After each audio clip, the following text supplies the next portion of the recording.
Good morning. Why is it some people seem to just lose it when it comes to God? You don't see them go to church anymore. You don't see them really interested in biblical things or spiritual things. They don't really talk about things like that anymore, and they seem to have drifted off. I think many times it's because they didn't count the cost to start. Jesus says, "Follow me." In Luke 14, he says, "If any man comes to me and does not hate father, mother, wife, children, brothers, sisters, yes, and his own life also, cannot be my disciple." That's not equivocal. He did not negotiate. He did not go back and forth and say, well, maybe you can do it if you do this. It was very profound.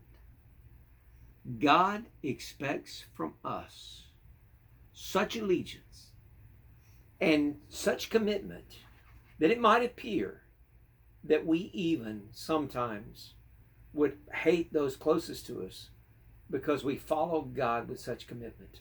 I remember when I went to seminary, first of all, I was called to preach. My dad said, "No way. You're not going in the ministry. You're not going to throw your life away in the ministry." I said, "Dad, I've got to go." And he said, "Well, I've put you through school and all these kind of things, and you're going to work for me before you go." And I did. But then I still went.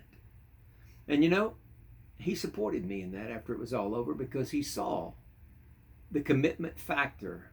It was not some fly-by-night thing. It was a lifetime commitment.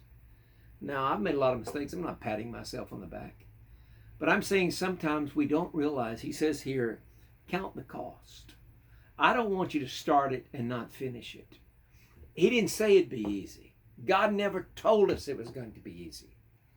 I mean, what do we got? We got COVID going on. We got all this stuff. People, they're still wondering, are we ever going to get it back? And I get it. But we're called to follow God regardless of what our culture is doing, the economy's doing, what our bank account's doing. None of that really affects our commitment to Him. That's our true north. We're committed to Him no matter what the cost. Follow me. Follow me. I remember when Arthur Blessed came to First Baptist, and he said, "I'm going to preach early service and second service. It's called Follow Me 1, Follow Me 2. He said, it's so simple. Follow me. Do what Jesus Christ is doing. Follow Him. He said, how many times when I was carrying that cross and I was thinking, I'm out here in the middle of this jungle. Nobody knows I'm here. I think I'm going to die. There's no water. All of these things. He said, but I made a commitment. Follow me.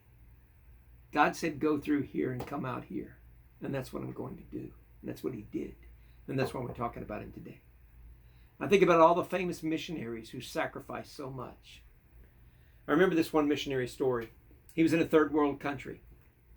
And there was a fire and it burned the entire village, all the forest, everything. And he was looking for something. And he came across a hen that was dead, that had literally been burned to death. And he kicked it over just to make sure it was dead. And there underneath were 3 little chicks. And there they were crying. And he thought, this mother stayed there and covered them up and took that heat in order that they might live. And he said, what a beautiful picture of what God's done for us. What He sacrificed for us. And that missionary is basically saying, I don't feel so sorry for myself now, because I was pretty much complaining about all of this. And why did God do all this? But He gave me a little reminder of what He paid on the cross. I gave everything for you. And I'm asking you to follow me. That's the greatest thing we can do in life, is to follow Him. God bless you. Have a great day.